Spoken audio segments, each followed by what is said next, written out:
रावत और आप देख रहे हैं फॉरएवर न्यूज। दर्शकों, बिहार में जो भरत तिवारी का एनकाउंटर हुआ है, इन मामलों को लेकर के लगातार खुलासे पर खुलासे होते हुए दिखाई दे रहे हैं। दैनिक भास्कर के एक इन्वेस्टिगेशन में साफ तौर पर निकल करके आया है जो लगभग भरत तिवारी के मोबाइल में वहां के डीएम के खिलाफ 1400 करोड़ रुपए का सबूत छुपा हुआ था। क्या इन्हीं वजह से एनकाउंटर के नाम पर हत्या की गई, इसी पर चर्चा करेंगे। हरप्रीत जी हमारे साथ मौजूद है, सर आपका बहुत बहुत स्वागत है। किस तरीके से देख रहे हैं, क्या एनकाउंटर के नाम पर हत्या हुई है भरत तिवारी का? क्योंकि उनका भाई साफ साफ कहते हुए दिखाई दे रहे हैं जो हमारे भाई के मोबाइल में वहां के डीएम के खिलाफ 1400 करोड़ रुपए का सबूत छुपा हुआ था। देखिए, देश में जो राजनीति है ना, वो अलग अलग स्तर पे अलग अलग चीज़ों को प्रभावित करती है। और ऐसे समय के अंदर जब आप ये देख रहे हैं कि वो प्रूफ, क्योंकि अगर डीएम के खिलाफ प्रूफ भरत तिवारी के फ़ोन में था, इसका मतलब ये तो स्पष्ट है कि उस डीएम को भी इस बात की पूरी पूरी जानकारी रही होगी। क्योंकि भरत तिवारी अक्सर देखा गया कि वो अलग अलग जगह पर जाकर के अलग अलग ऑफिसर्स के पास जाकर के जनता की मांग उठाने का काम करते थे। और जो व्यक्ति सही मायने में दिल से जनता के लिए काम करने का काम करते हैं, तो उसे जांच करने के लिए या कोई एविडेंस इकट्ठे करने के लिए कहीं जाने की जरूरत नहीं होती है। जनता खुद ला कर देती है।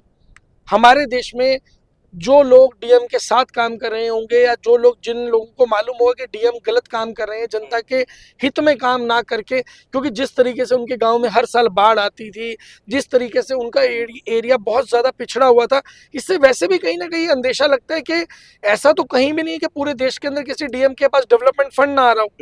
फंड भी जा रहा होगा, पैसा भी जा रहा होगा, लेकिन फिर भी अगर वो एरिया पिछड़ा हुआ था, इसका मतलब कहीं ना कहीं दाल में कुछ काला हो सकता है, लेकिन ये जांच का विषय है। लेकिन भरत तिवारी के जो एनकाउंटर पर लोग सवाल बार बार खड़ा कर रहे हैं, जो उनकी एनकाउंटर नहीं बल्कि उनकी हत्या हुई है, जांच के नाम पर कुछ नहीं हो रहा है। उनकी बहन लगातार इस पर सवाल खड़ा कर रहे हैं जो हमारे भाई को टारगेट किया गया है। सम्राट चौधरी जी बार बार कह रहे हैं हम गुंडे माफिया को नहीं छोड़ेंगे।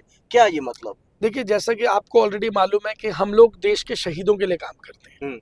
शहीद आजम भगत सिंह के नाम से हम संस्था भी चलाते हैं।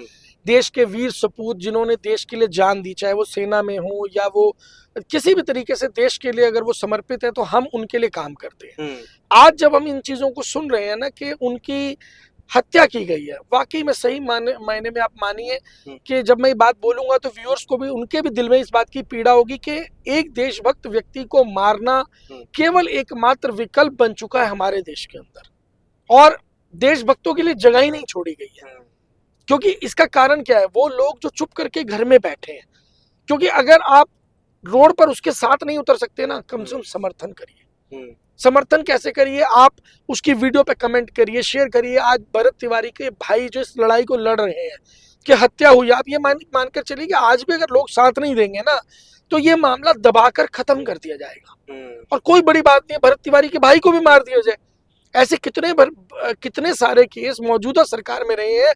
एक बलात्कार पीड़िता का मेरे को केस ध्यान में आता है, जिस पीड़िता ने अगर कंप्लेंट की तो उसके पूरे परिवार को मार दिया गया था, और वो सत्ता से जुड़े हुए पक्ष का एक व्यक्ति था, मौजूदा उस समय का तत्कालीन एमएलए रहा है। लेकिन सम्राट चौधरी जी का तो शुरू से, जब से उन्होंने शपथ ग्रहण लिया उस दिन से वो कह रहे बार बार बिहार में गुंडे माफिया जो अवैध तमंचा लेकर के आए दिन घूमते हुए सड़कों पर नजर आते हैं, इन लोगों को बख्शा नहीं जाएगा। शुरुआत भरत तिवारी से हुआ क्योंकि उनके पास भी अवैध तमंचा था।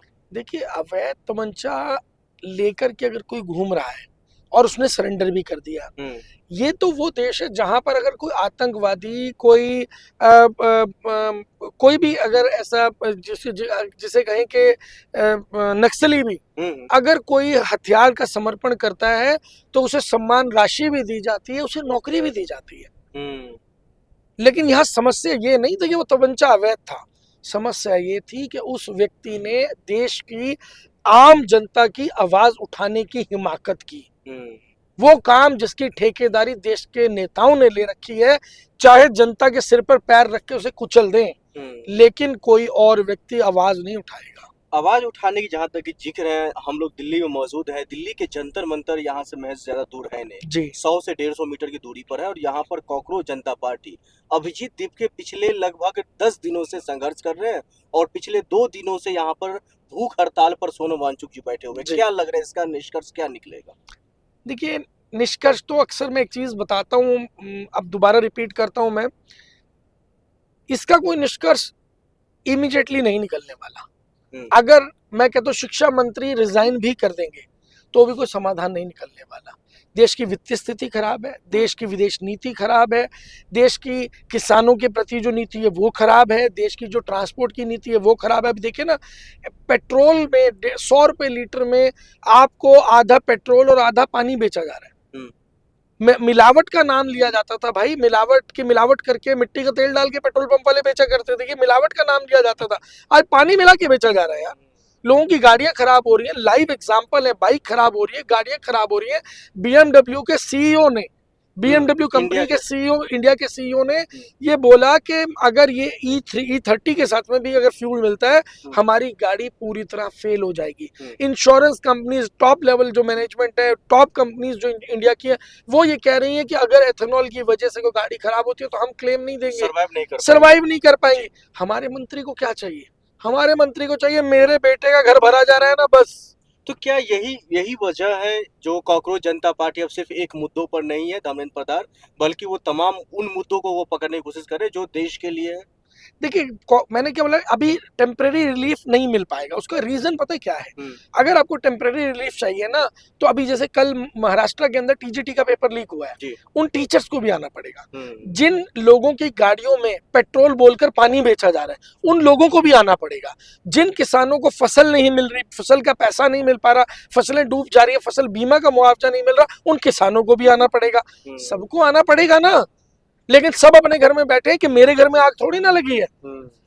जब आपके घर में आग लगती है तो उस वक्त में अगर स्टूडेंट ने बोल दिया कि मेरे घर में आग नहीं लगी, फिर क्या होगा? सबको आना पड़ेगा, तब जाकर के कुछ स्थिति बनेगी। और वो भी मैं बता रहा हूं, वो भी एक टेम्परेरी पीरियड के लिए होगा। कारण क्या है? जिनसे आप टकराने जा रहे हो ना, उनके पास एक बहुत बड़ा कैडर काम करता है, देश के हर राज्य में काम करता है, देश के हर जिले में काम करता है, देश के हर मोहल्ले में काम करता है, देश की हर गली में काम करता है। तो जब तक आप कोई ऐसा मजबूत कैडर नहीं बना लेंगे, ऑलरेडी हम लोग उस कैडर पे काम कर रहे हैं, शहीद आजम भगत सिंह के नाम से कैडर बनाने का काम हम लोग कर रहे हैं पूरे देश के अंदर। लेकिन जब तक वो कैडर नहीं बन जाता, इस कैडर को आप नहीं रोक पाएंगे। एक बारी मैं कहता हूं मोदी जी से भी आप रिजाइन करा लो, लेकिन दोबारा भी यही आके सिर पे बैठेंगे। लेकिन जब से सोनम वांगचुक जी जो है भूख हड़ताल पर बैठे हैं, उसके बाद से दिल्ली पुलिस का एक चेतावनी भरा पोस्टर जारी किया गया, जो आपका जो समय सीमा था वो खत्म हो चुका है। अब ये आंदोलन मतलब जो असंवैधानिक तरीके से आप लोग कर रहे हैं, हम जब चाहे तब हम ये आंदोलन खत्म कर सकते हैं और हटा सकते हैं। देखिए, यहाँ मैं कहना चाहूंगा कि दिल्ली पुलिस जो कर रही है ना, वो ठीक नहीं है। प्रदर्शन करना, धरना देना संविधान ने अधिकार दिया है। कौन करेगा, कितना करेगा, ये उसका अधिकार है। ये भाजपा नहीं तय करेगी या भाजपा की पुलिस तय नहीं करेगी। ये तो निर्णय आंदोलन करने वाला व्यक्ति तय करेगा, वो लोग तय करेंगे जो प्रताड़ित हैं। किसानों ने 1 साल आंदोलन किया था, वहां जाके क्यों नहीं बोला दिल्ली पुलिस ने? जाके बोलते तो सही। पूरा जोर लगा लिया था दिल्ली पुलिस ने, पूरा जोर लगा लिया था ईडी, सीबीआई, पूरे तंत्र ने। किसानों को टस से मस नहीं कर पाए थे, हिला नहीं पाए थे, क्योंकि एक बड़ा नंबर था। लेकिन धर्मेंद्र प्रधान जी का तो एक बयान, जो बी टीम, दहशतगर्दों का बी टीम आया, उनके समर्थक जो हैं वो कह रहे हैं ये लोग सरकार गिराने की साजिश रच रहे हैं यहाँ जंतर मंतर पर आकर। देखिए, सरकार तो गिरी जाएगी, इसमें कोई दो राय नहीं। मैंने आपको बोला सरकार में कुछ नहीं है, सरकार सिर्फ हवा का बुलबुला रह चुकी है, सरकार कभी भी गिर जाएगी। लेकिन सबसे बड़ी बात है कि आपको उसकी जड़ पे काम करना है। क्या आप इसका कोई विकल्प दे पाएंगे? विकल्प नहीं है ना भाई, समस्या क्या विकल्प नहीं है, और विकल्प में कोई काम करने को तैयार नहीं है। राजनीतिक विकल्प नहीं होगा। आज की समस्या, मौजूदा समय में भाजपा की सरकार का समाधान राजनीतिक विकल्प नहीं है। आपको केवल और केवल एक ऐसे कैडर पे काम करना होगा जो कैडर आकर के सत्ता संभाले, लंबे समय तक सत्ता संभाले, देश हित में काम करे, अच्छी विदेश नीति लेकर आए, अच्छी किसानों के लिए नीति लेकर आए, स्टूडेंट्स के लिए नीति लेकर आए। लेकिन वो सब लाने के लिए कोई पॉलिटिकल पार्टी है ही नहीं है ना। पॉलिटिकल पार्टी सिर्फ अपने निजी हित तक है। अब जब फॉर एग्जांपल मान लीजिए कि कांग्रेस गलती से सत्ता में आ जाती है, कांग्रेस से गए हुए 150 सांसद जो भाजपा में गए वो वापस आके फिर कांग्रेस में ज्वाइन हो जाएंगे। तो ना वो आज काम करने दे रहे हैं, उन्होंने ना पहले कांग्रेस को काम करने दिया, अगर दोबारा गलती से आ जाएगी तो उसको भी काम नहीं करने देंगे। सर एक आखिरी में मैं सवाल लेना चाहता हूँ, कॉकरोच जनता पार्टी में जो सोनम वांगचुक जी आज भूख हड़ताल पर बैठे हुए, इससे पहले भी वो लद्दाख मामलों को लेकर के बैठे हुए थे, कई तरह के उन पर एफआईआर हुई, एनएसए तक लगा दिया गया, क्या लग रहा है यहाँ से वो सुरक्षित बचेंगे? वो कुछ नहीं होगा उनका, कुछ कोई बिगाड़ नहीं सकते। मैं कहता हूँ कि एक बाल भी बांका नहीं कर सकते सोनम वांगचुक जी का, अभिजीत दीपके का भी बाल बांका नहीं कर सकते। उसका कारण ये है क्योंकि ये एक सेंटिमेंटल मुद्दा है, और ऐसे में अगर सरकार ने, भाजपा ने, या भाजपा की पुलिस ने, या भाजपा की एजेंसियों ने अगर कुछ गलत करने की कोशिश की, पूरे देश का युवा आज आग बबूला हुआ बैठा है, और ऐसे में अगर आप गलती से भी एक तिल्ली लगा देते हैं तो ये आग पूरे देश में फैल जाएगी। और कोई बड़ी बात नहीं है कि देश के युवा प्रधानमंत्री के घर की तरफ अपना मुंह कर लें और वहां से प्रधानमंत्री को देश छोड़ के जाना भी पड़ जाए। ठीक, बहुत शुक्रिया।